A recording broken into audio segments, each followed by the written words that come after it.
are back into our regularly scheduled thing. By the way, everyone in the comments, thank you so much. I do see you, but we are just trying to get through the main stuff here. I will interject when I can. And thanks for everyone saying hi. Appreciate it. It's nice to have you there, enjoying the chat live. Can I ask you, Jan, about PSG tomorrow? Because we've briefly touched on it. We don't need to go into any great depth on it because I'm just kind of aware our clock is ticking a little bit compared to what we have to get done. But this is, you've mentioned it, it's a bit of it's massive when you take it in consideration with Sunday as well. If for no other reason, then it kind of sets us up and lets us know, go into the last part of the season and after this international break, with everything still alive. It's absolutely where we want to be. We have given ourselves a remarkable chance with that absolute robbery that was committed in Paris. So with that in mind, how are you thinking it's going to go tomorrow night? We've both said they're going to be good.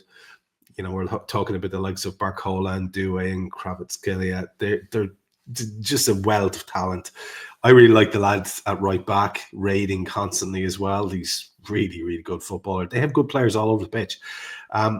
You've alluded to the fact you think it's going to be another tight game. Just in general, if you had to expand a little bit on that, what are you expecting it to be really? How are you expecting it to pan out overall? We'll get your prediction right at the end, but just in terms of the shape of the game. So first and foremost, and we've got this from the fans themselves. Sometimes a manager or some players will ask for the cauldron of noise. Please be with us and create an atmosphere. The fans themselves, I think, have decided. So there's no doubt that Anfield's going to be rocking. So that in itself.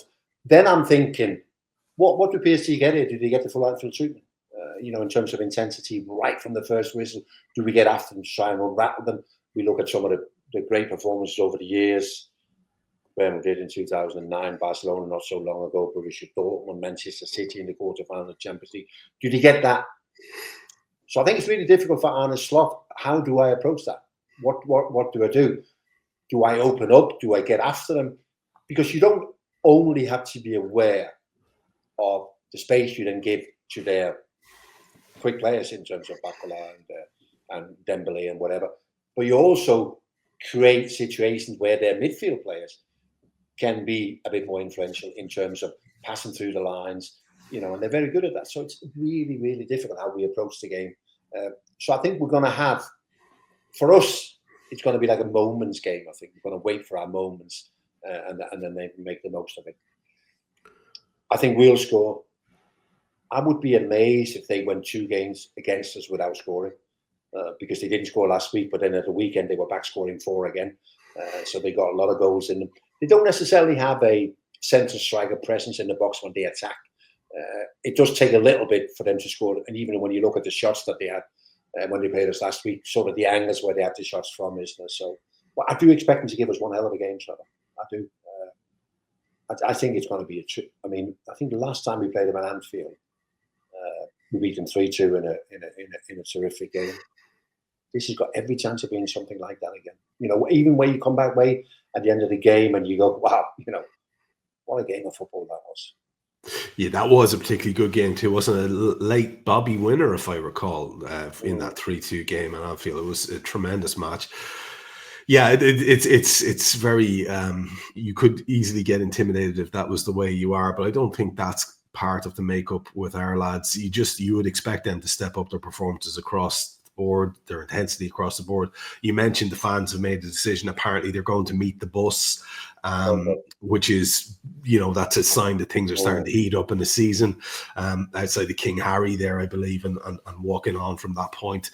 So, this is all the kind of stuff you want to see. This is the exciting time of the year to be part of and all that kind of thing. Just one last thing on PSG in terms of how we might be able to contain them a little bit better. Is there a way in which, and by the way, I thought both of our fullbacks in the first leg, although they were getting a bit of a pasting in terms of constant battering, I thought they just kept trying, not necessarily always successfully. But we were also doing good stuff in terms of doubling up and someone getting in behind Trent and in behind Robbo and giving a dig out that way. I'm looking for strategies I'm looking for what we can change now. Just by simply playing better in all departments, that will be obviously a massive boost. But do you think that's a thing that we can actually afford to do, to absorb them in that way and look to hit on the counter? Because it felt like we really pushed that right to the limit there. You know, Dembele has a hat-trick on another day. So does Kvaratskhelia have a hat-trick on another day. Can we really afford to do that type of thing? And if we do sit back and absorb, how do you limit the shots? How do you limit the crosses? I mean, is it just as simple as instructions to players, or how do we go about that, do you think? So obviously, in terms of how do you limit the shots, there will be people pointing towards the longer the game went the other night, the less shots, the less dangers that they look. But I think that has something to do with the game. You know, I think that's something to do with that you get to 70 minutes and it's not quite the same as it is in the first minute. So I think it is a bit like you said before, isn't it?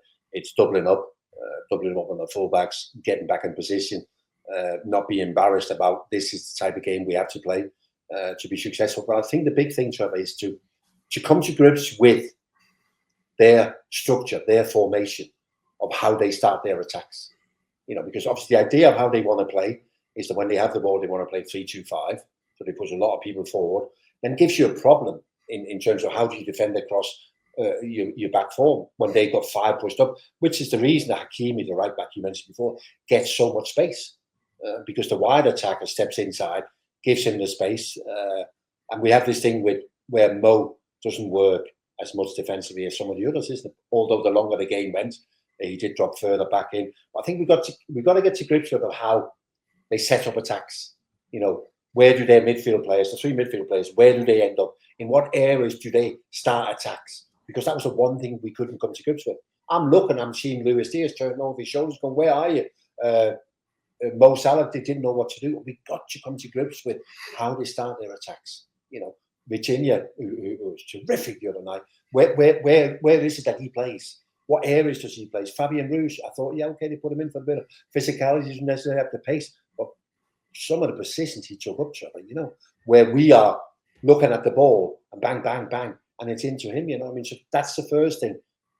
The structure, how do they do? How do they get from A to B, from B to C? We have to be better at coping with that. Yeah, I think that's a very good way of looking at it. Early intervention and so on. And hopefully that will be a thing. We know that we've got a real strategist of a manager who's leading us now. So hopefully that will be something that's addressed and we can see it from the start, because it'll be getting nervy if they're straight onto the attack. I'll tell you that for nothing. Will you put a few people's minds at ease? Because Twitter is doing the rounds, and just because technology and us over the last couple of weeks hasn't been friendly, you couldn't open the link that I sent you of the training ground spat between Trent and Mo. To sum up, Jan, it's basically a little bit of sort of face-to-face chat and, you know, a little bit of clearly disgruntlement on both sides. But it ends with Mo sort of pretend kicking someone else and with a big smile on his head. Trent looks a bit more pissed off, for being honest, of the two. I just want you to reassure everybody, because sometimes I think, you know, it's important that people hear from someone who took part in a daily basis in a world of men of professional quality, athleticism. It's a clearly a high testosterone sort of environment, but it's also an environment of winners, and you've got two serious ones there. This is just normal, Jan, isn't it? Like, could you just, how many times a week would there be a training ground spat back in the day? Yeah, there would be something every day. Every day, okay. Yeah, there'd be some disagreement every day, and like you say, it's like, so Mo ended up with a smile and Trent was a bit more pissed off. But that's also how it ends up, isn't it? You know, because when we've had these spats in the past, there would always be somebody who would just get on with it and go, not a big deal. And there would be somebody else who's a bit more angry and took a little bit longer for it to let go. But that's just quite normal. I mean, you will have them all saying exactly the same. We've seen that a million times. And I've never seen it go any further because in the end, we need each other, don't we? You know, it's a team game. We need each other, isn't it? There's nothing wrong with disagreeing over things. That can be over many things, isn't it? You get on the bed on the wrong side, whatever. Things piss you off, you get on with it. So no, I wouldn't. But we do live in it, Trevor.